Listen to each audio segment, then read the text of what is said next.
Et si dans tous les cas, c'est la mainmise sociale sur la sexualité qui est en jeu, elle s'exprime de façon distinctive, selon qu'on choisit culturellement de valoriser l'une ou l'autre des composantes de la sexualité, son versant érotique ou son versant reproducteur. Dans un certain nombre de contextes culturels étudiés par les ethnologues, lorsque les enfants atteignent la puberté, on considère que les parents doivent participer à la transformation de leurs enfants en parents en leur transmettant leur fonction parentale. Cette transmission de la fonction parentale est censée favoriser l'autonomisation des enfants vis-à-vis de leurs parents et sous-tend la définition du statut d'adulte. Être adulte, dans un tel contexte culturel, c'est être légitimé à devenir parent, c'est être habilité à avoir des enfants. Chez nous, par contraste, nous n'avons pas de véritable définition de ce que c'est qu'être adulte, sinon en termes d'âge légal, de responsabilisation progressive vis-à-vis de la loi. Et pour ce faire, parents et enfants n'ont rien de particulier à faire. On insiste cependant beaucoup pour inciter les parents à donner plus de liberté à leurs enfants, afin de favoriser l'épanouissement de leur personnalité et de leur sexualité. L'adolescence est en effet ici conçue comme la période au cours de laquelle l'individu va débuter sa vie sexuelle et celle-ci doit, pour s'épanouir correctement, être absolument dissociée de tout risque reproducteur. Le fait d'avoir des enfants trop tôt, guillemets, parce qu'il faudrait définir ce que c'est trop tôt, voire avoir des enfants tout court, tend à être perçu comme un possible obstacle à la réalisation personnelle, c'est-à-dire à la poursuite des études ou d'une carrière, et même parfois comme un obstacle à l'épanouissement sexuel. Du coup, on enjoint les parents à transmettre à leurs enfants devenus de potentiels procréateurs, non leur fonction parentale, mais des moyens contraceptifs censés favoriser leur épanouissement sexuel. Vous avez deux façons de voir les choses. Au moment où les enfants deviennent potentiellement parents, dans un cas, on oblige les parents à transmettre leur fonction parentale, dans l'autre, au contraire, on leur donne des moyens antiprocréatifs.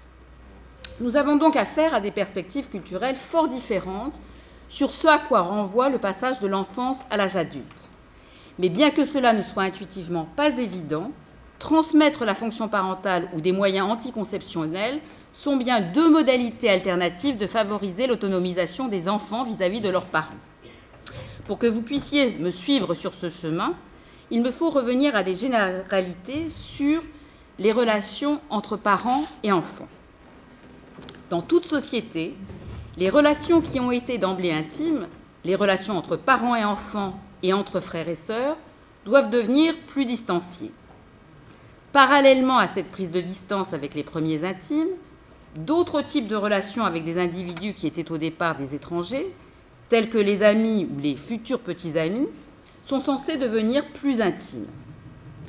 Les modèles plus ou moins explicites qui sont mis à la disposition des individus afin de favoriser la transformation des types de relations intimes qu'ils doivent entretenir avant et après la puberté sont étroitement dépendants de la conception de l'identité qui prévaut dans un contexte socio-culturel donné. Non, la conception de l'identité n'est pas universelle. Dans nos sociétés occidentales contemporaines, par exemple, identité et individualité tend à être confondu car la référence première de l'identité individuelle est le corps. Il existe d'autres contextes culturels où l'identité est conçue avant tout en termes relationnels. La singularité individuelle renvoie alors au cumul des relations qui lient chaque sujet à d'autres individus de manière parfaitement originale. D'une part, les relations qu'il hérite en droit du fait de sa naissance, ses relations de parenté avec ses pères, mères, frères, sœurs, oncles, tantes, grands-parents, etc., en tant que, et ce sont bien des termes relationnels, fils, frère, neveu, cousin, petite-fils, etc. D'autre part, les relations qu'il acquiert et qu'il développe tout au long de sa vie, par exemple en se mariant et en devenant non seulement un conjoint, mais également un gendre ou une belle-fille, un beau-frère ou une belle-sœur, puis un père ou une mère, un oncle ou une tante, un grand-parent, etc. Et par ailleurs, les autres types de relations plus ou moins proches qu'il développe avec des amis, des collègues dans le cadre d'associations professionnelles, religieuses et ou rituelles, sportives, de loisirs, etc. Dans un tel contexte culturel, l'individu est ce que sont ses relations.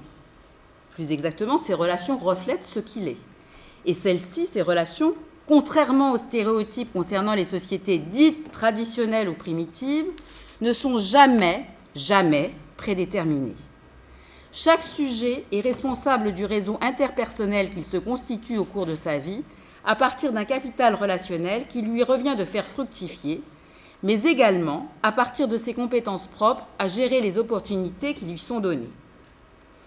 Concevoir l'identité plutôt en référence à l'entité physique qu'est le corps propre, comme chez nous, ou au contraire plutôt en référence au réseau relationnel, renvoie à des perspectives radicalement différentes sur la façon d'accéder à l'autonomie, et notamment justement la gestion des fonctions corporelles qui sont liées à l'autonomisation des individus.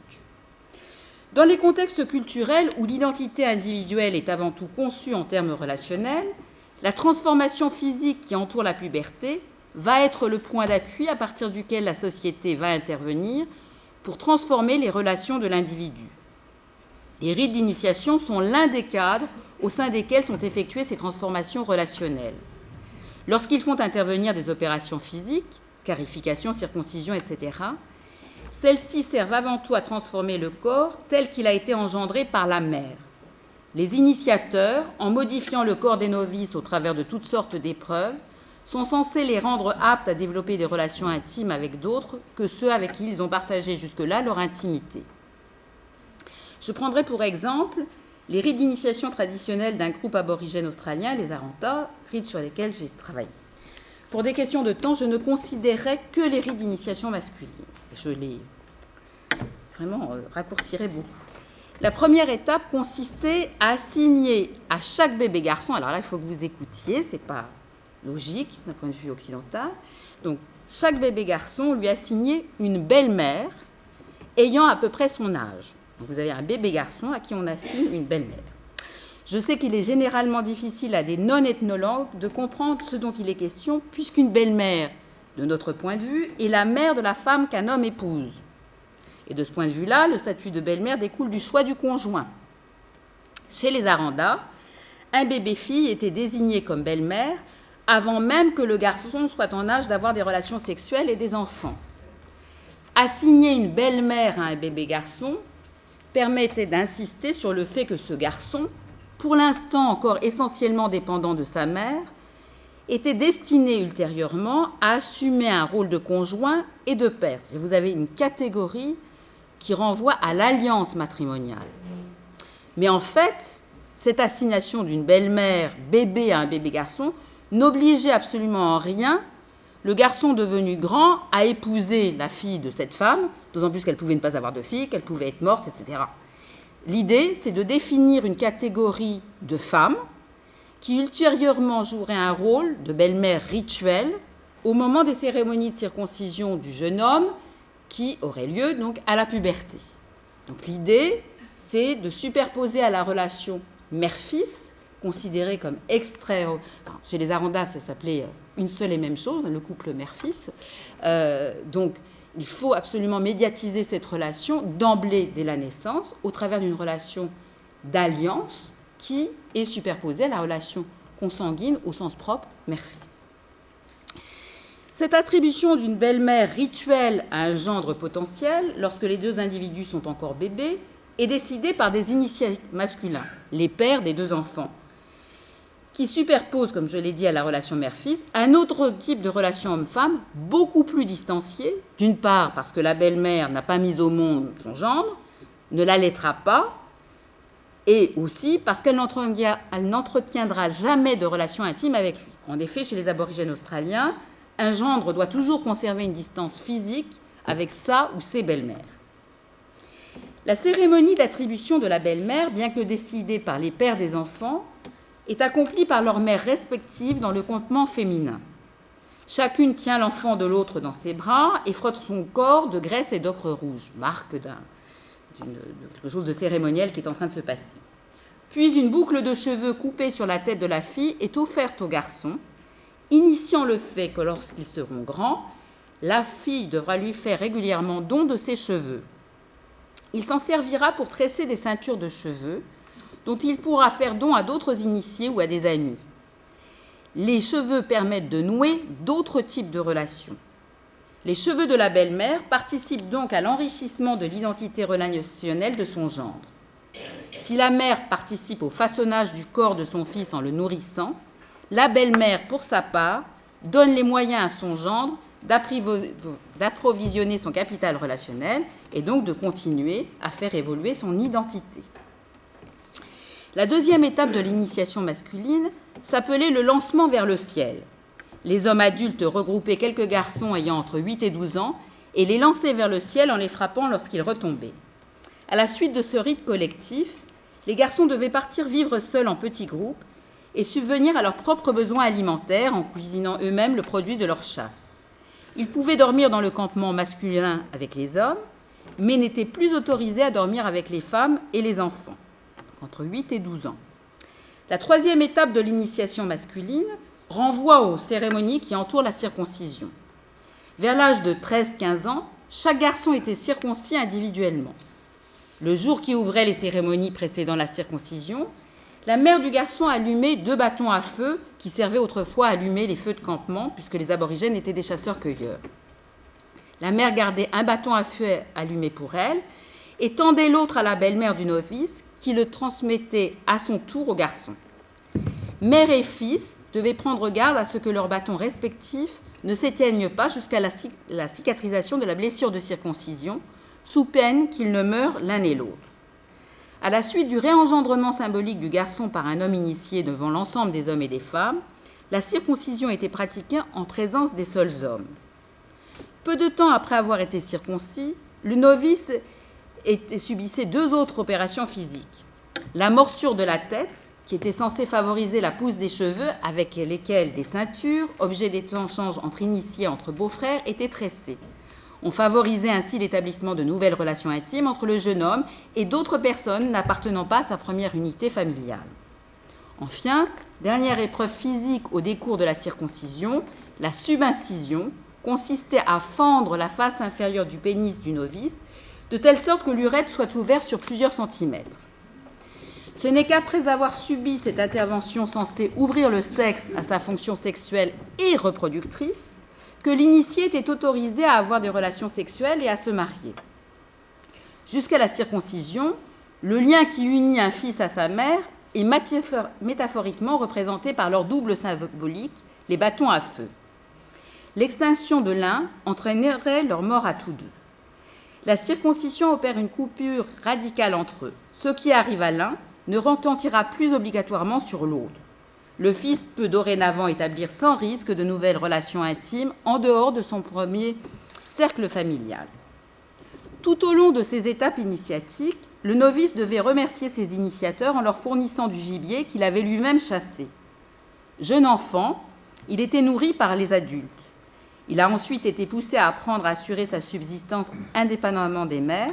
Enfin, une fois circoncis, il contribue en tant qu'adulte à la subsistance de sa communauté. Dans le même temps, il va pouvoir développer de façon indépendante de nouvelles relations qui vont enrichir son identité conçue avant tout comme relationnelle. Vous voyez bien qu'il y a une logique d'inversion nourricière, si j'ose dire. La fonction nourricière de la mère et des parents vis-à-vis des enfants, des jeunes enfants, doit cesser. Et petit à petit, l'autonomisation se fait sur le fait d'inverser cette logique nourricière et de rentrer dans le cadre de ce que j'appelle, et j'y reviendrai, une fonction filiative des parents, qui est de transmettre ce qui donne les moyens de fonder de nouveaux liens de filiation en ayant des enfants. Pour créer des liens de filiation, il faut passer par le fait d'avoir des enfants. L'engagement dans de nouveaux types de relations intimes, en particulier avec des partenaires conjugaux ou sexuels, est perçu dans toute société comme le signe de l'autonomisation des enfants vis-à-vis de leurs parents. Toutefois, les moyens mis à la disposition des individus pour passer d'un type de relation intime à un autre est fonction, je l'ai dit, de la conception de l'identité. Ainsi, nous avons vu que chez les Aranda, la conception de l'identité en termes avant tout relationnels conditionne les moyens mis en œuvre pour favoriser l'autonomisation des individus. Voyons ce qu'il en est chez nous. Dans notre univers culturel, le développement de l'individualisme moderne a conduit à accorder une préséance au corps propre, à l'individualité physique pour fonder l'identité personnelle. En conséquence, l'accouchement est censé opérer une coupure suffisante pour que l'enfant soit vu dès la naissance comme une personne à part entière, et même avant la naissance avec les techniques de visualisation du corps. L'autonomie individuelle renvoie alors à la capacité progressive du sujet de s'éloigner de sa famille pour forger lui-même, de manière indépendante, de nouvelles relations, dans le milieu scolaire, puis professionnel, et dans le cadre d'activités de loisirs éventuelles. La métamorphose physique de l'individu aux alentours de la puberté participe des phénomènes de croissance naturelle, même si on reconnaît leur nature problématique éventuelle. En tout cas, hors de circonstances particulières jugées généralement pathologiques, elle ne s'accompagne pas de médiation spécifique. Et il est interdit aux membres de la famille d'intervenir sur le corps de leurs enfants dans le but de les rendre aptes à rencontrer des partenaires sexuels ou à procréer. Les parents doivent simplement fournir à leurs enfants le contexte favorable à l'épanouissement de sa personnalité en subvenant à ses besoins pendant fort longtemps. C'est en effet le milieu nourricier parental qui est censé lui fournir les moyens d'effectuer ses propres choix, marquant sa singularité et par là son autonomie. Ces choix concernent d'une part son apparence physique, celle qu'il choisit de se donner, y compris par l'intermédiaire d'opérations physiques telles que tatouage ou piercing, d'autre part les études, la profession ou les loisirs dans lesquels il souhaite s'engager. Et pour que ces choix soient facilités, les parents doivent lui fournir non les moyens de devenir parent, surtout pas, mais des moyens contraceptifs pour qu'il ne devienne pas parent avant de devenir lui-même, avec toute l'interrogation sur ce que ça signifie. Endosser trop tôt un rôle parental risquerait, pense-t-on, de lui faire perdre son autonomie en contrecarrant son épanouissement personnel, notamment sexuel et professionnel. Dans un tel contexte culturel, le sujet est censé pouvoir naturellement prendre quelques distances avec sa première unité de socialisation pour se choisir des partenaires plus intimes. Dans la plupart des cas, il faut bien dire que ces transformations relationnelles du sujet adolescent en jeune adulte s'opèrent d'elles-mêmes, même si elles peuvent s'accompagner de quelques conflits entre parents et enfants. Cependant, dans un certain nombre de cas, tout se passe comme si l'individu tendait à confondre son indépendance physique, sa capacité à subvenir lui-même à ses nouveaux besoins physiques dans l'ordre des plaisirs, sexuels ou autres, avec son indépendance tout court. Il présente alors le risque de développer des troubles des conduites alimentaires ou de s'enferrer dans une logique de dépendance à une substance ou dans d'autres types de conduites à risque. Il tendra alors à mettre sur le même plan son émancipation relationnelle vis-à-vis de ses parents et le contrôle du fonctionnement de son corps, c'est-à-dire la gestion de ses sensations physiques. Partager l'intimité de son corps ou de ses émotions avec d'autres peut lui faire craindre de perdre son autonomie corporelle si chèrement acquise et qui incarne son autonomie personnelle. Contrôler les besoins de son corps en apprenant à le priver, à le gaver ou à lui donner seul du plaisir ou de la souffrance devient le moyen d'inverser le rapport de dépendance à autrui. Le dépendant est, selon moi, souvent en quête d'une indépendance absolue vis-à-vis des autres. Mais cette quête effrénée d'indépendance peut le conduire à s'enferrer dans une logique d'autodépendance plutôt que d'indépendance. Cette perspective culturelle comparative concernant les modalités d'accession à l'autonomie va me permettre d'introduire une perspective anthropologique sur les rôles parentaux. Tout individu doit affronter le problème majeur qui consiste à quitter son enfance tout en restant l'enfant de ses parents. Il existe en effet deux états d'être enfant. C'est tout d'abord, lors des premières années de sa vie, être globalement dépendant de quelques autres sur les plans affectifs et matériels, cet état infantile étant censé n'être que transitoire. Mais c'est également être dans un rapport de filiation qui perdure au-delà de l'enfance proprement dite. On est, NAIT, enfant d'un père et d'une mère, et on le restera toute la vie au-delà de la mort. Ces deux acceptions du terme enfant renvoient à des rapports de dépendance distincts. Le premier renvoie à la fonction nourricière, aux droits et devoirs que doivent assumer les parents à l'égard d'un enfant mineur. Le second rapport de dépendance d'un enfant vis-à-vis de ses parents renvoie au système de parenté qui régit les liens de filiation et de mariage. Ce second type de dépendance renvoie à la fonction filiative des parents. Cette fonction consiste à transmettre à ses enfants non seulement une identité, mais encore la capacité à transmettre cette identité. Les parents sont censés transmettre à leur enfant l'aptitude à transmettre à ses propres enfants les fondements identitaires qui les relient les uns aux autres. La fonction nourricière des parents s'étend jusqu'à l'adolescence et doit, dans maintes sociétés, prendre fin avec elle. La fonction que les parents ont alors à assumer à l'égard de leur enfant se situe sur le registre de la filiation au sens propre. Ils sont sommés de lui transmettre leur fonction parentale pour qu'ils puissent justement les enfants créer d'autres types de liens de filiation. Pour ce faire, les parents doivent accepter de passer de la place de parents à celle de grands-parents potentiels. Que vous ne le sauriez pas, puisque les gens sont étonnés, quand vos enfants deviennent pubères, vous devenez des grands-parents potentiels. Cela présuppose que les parents abandonnent leur rôle nourricier. La transmission, oui, en général dans toutes les cultures c'est assez simple, les gens comprennent. Chez nous, on ne connaît pas très bien ce qui se passe au niveau de la sexualité, savoir qu'on peut avoir des enfants. C'est un truc qui, la société très évoluée, semble un peu particulière et ça fait beaucoup rire les aborigènes avec qui j'ai travaillé. La transmission de la fonction parentale à la génération suivante se présente ici comme le gage de l'autonomisation des enfants vis-à-vis de leurs parents. Tout à l'inverse de ce qu'on pense. Que nous, au contraire, les enfants, ça aliène les parents. Par contraste, dans nos sociétés, en dehors de traditions familiales minoritaires, rien ni personne ne vient enjoindre les parents à transmettre leur fonction parentale et par là à changer de place dans l'ordre généalogique. En conséquence, si les parents d'enfants en passe de devenir adultes savent qu'ils sont censés modifier leur comportement vis-à-vis de leurs enfants, ils ne savent pas toujours très bien en quoi doit consister le nouveau rôle qu'ils ont à jouer. L'absence de distinction entre fonction nourricière et filiative rend compte, selon moi, de l'augmentation du recours à des intervenants sociaux extérieurs à la famille lorsque les relations parents-enfants sont par trop conflictuelles, ou par ailleurs, lorsque justement on a du mal à avoir des enfants, dans le cas des procréations médicalement assistées.